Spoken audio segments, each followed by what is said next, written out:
Já teve uma época que as grandes produtoras de Hollywood simplesmente odiavam as mídias, mais especificamente falando o VHS e um pouco antes ainda a Betamax. Vamos falar um pouquinho sobre isso aqui, contar um pouquinho dessa história para vocês, hein? Para quem não sabe, galera, Betamax era um formato de mídia, né, de vídeo que veio antes ali do VHS, produzido pela Sony.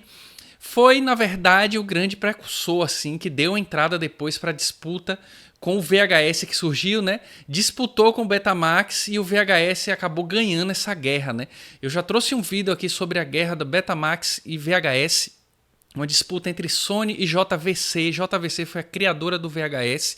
Eu vou deixar na clássica telinha azul aí no final do vídeo como um vídeo sugerido para vocês, tá certo? Então a Betamax era um formato, era igual uma fita, só que era um pouquinho menor e tinha uma duração um pouquinho menor. Você podia gravar menos tempo na fita Betamax. No entanto, diziam aí que tinha uma qualidade que era um pouquinho superior à fita VHS, mas para os televisores que as pessoas usavam, televisores domésticos, para a utilização doméstica, a diferença era muito pouca, assim, as pessoas não se importavam muito, para falar a verdade. Esse, na verdade, foi um dos motivos que fez o VHS aí ganhar um privilégio no mercado, né, pelas pessoas terem mais interesse no VHS. Gravavam uma duração maior de tempo e a qualidade não era lá tão ruim, então você comprava também um pouco mais barato o VHS. Mas aí o que é que aconteceu? Querendo ou não, a Sony ela abriu as portas para esse tipo de mídia, né, essa mídia de fita, né, porque a Sony começou produzindo a Betamax, que na época era um mercado completamente novo. E como todo mercado novo que aparece por aí, tem certas áreas desse mercado, certas parcelas ali, que olham para isso com desconfiança. E esse foi o caso das indústrias de cinema de Hollywood. Mais especificamente falando aí, foi digamos assim, um movimento, digamos assim, encabeçado pela Universal Pictures e pela Disney. Mas existe um grande processo aí que foi levado até a Corte Suprema dos Estados Unidos, para vocês terem ideia, que a Universal Pictures, que estava meio que encabeçando isso daí, processou a Sony e ficou conhecida como uma grande guerra aí entre os estúdios de cinema e a Sony, até então com Betamax, né? Processou a Sony porque dizia que a possibilidade da pessoa colocar uma fita em um leitor e conseguir gravar coisas da televisão e ter uma cópia daquilo, isso estava indo contra a lei de direitos autorais. Então, esse foi um julgamento, foi um processo que durou muito tempo, galera. Começou ali de 76 até 84. Então, para vocês terem ideia, foi muito tempo aí, porque entrava num processo lá de julgamento e tudo mais, aí rolava uma decisão, mas aí uma parte entrava com instância, aí ia para a segunda instância, ou seja, é um novo julgamento, até um ponto que chegou na Suprema Corte, que se não me engano, eu não sou nenhum entendido aí de juridiquês, nem nada do tipo, se não me engano, a Suprema Corte é a última instância. O que ela decide, está decidido e ponto final, não tem mais como você recorrer a nada. Se tem alguém que entende disso aí, deixa aí nos comentários se eu falei certo, hein? Mas, independente de eu ter falado certo ou não, isso chegou na Suprema Corte, isso aí é fato. E qual foi a decisão da Suprema Corte? Eu acho que vocês podem imaginar, né?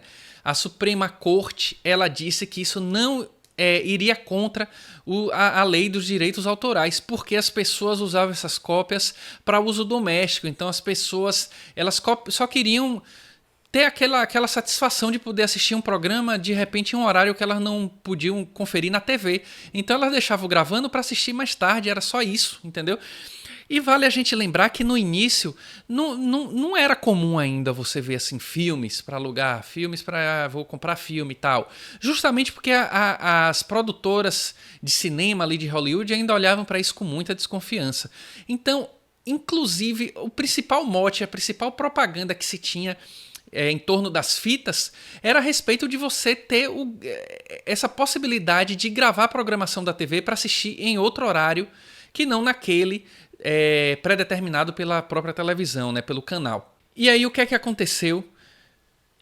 Os juízes da Suprema Corte decidiram que não ia contra e permitiram a continuidade do uso e da venda de fitas para gravação em casa. Eu imagino, inclusive, que os juízes eles deviam estar adorando essa novidade, então eles pensaram, não, a gente precisa votar isso aqui, dar um jeitinho para votar isso aqui a favor, porque eu quero gravar meu programa. Enquanto eu tô julgando esse negócio aqui, tá passando um programa na TV que eu tô gravando lá para assistir mais tarde. Mas brincadeiras à parte, foi decidido os estúdios de Hollywood, a Universal Pictures, Disney, enfim, perderam esse processo e eles estavam completamente enganados em relação a essa desconfiança de que as fitas iriam demolir e acabar com o cinema. Porque existia essa desconfiança, viu, pessoal? Esses estúdios acreditavam que a possibilidade de assistir coisas em casa ia acabar com o gosto das pessoas para ir para o cinema assistir isso nos cinemas. Mas o efeito foi completamente o contrário. Galera, essa decisão lá na Suprema Corte abriu as portas de vez para que o VHS fosse produzido muito mais em massa e que acabou ganhando essa guerra contra a Sony depois, porque o VHS prevaleceu sobre o Betamax e começou-se a produzir filmes a rodo. E essas empresas lá de Hollywood de cinema entraram nessa onda, começaram a produzir filmes para serem vendidos ou comercializados em locadoras. E sabe o que é que aconteceu? Eles lucraram com isso. Então, o que é que aconteceu? No início, existiu sim uma certa baixa ali de frequentadores ali de cinema, percebeu-se uma porcentagem um pouquinho menor em um determinado ano, mas no outro isso se igualou, porque começou-se a construir ainda mais uma cultura de pessoas interessadas em assistir filmes lá nos Estados Unidos. Então, as pessoas que começavam a gostar de filmes e ter esse hábito de assistir filme, locando filme, ou às vezes comprando, mas era mais comum locar, né? Vamos falar a verdade. Essas pessoas começaram a se interessar tanto por filme que queriam ver filmes que elas sabiam que iam para a locadora depois, mas elas queriam ver na estreia no cinema. Então, favoreceu também uma cultura de pessoas que gostavam de assistir filmes. Porque se tornou mais acessível, né? Você podia alocar o filme, assistir em casa e você fazia isso todo final de semana. Quando você percebia, você estava amando esse hábito de assistir filmes. E o que se percebeu, galera, é que o que essas indústrias lucravam com cinema, esse lucro se igualou depois com vendas de VHS. Então, não foi o fim do cinema, na verdade foi a salvação do cinema, porque essas indústrias agora, elas estavam lucrando o mesmo tanto com as fitas VHS, o tanto que eles lucravam com o cinema. Então eles tiveram um lucro agora em dobro do que eles vinham tendo antes, né? E tem uma frase que eu vi numa matéria muito legal, de que se falava na época, que graças às fitas, até filme ruim podia lucrar. Porque esses filmes, bons ou não, iam para as locadoras, ia ter muita gente que alguma hora ia ver ali na prateleira, ia alocar, ia dar lucro. Então fica aí, foi um grande plot twist aí para essas indústrias de cinema de Hollywood, né? O que elas achavam que iria destruir elas, na verdade, foi aumentar os lucros, e aí o resto a gente já sabe, né?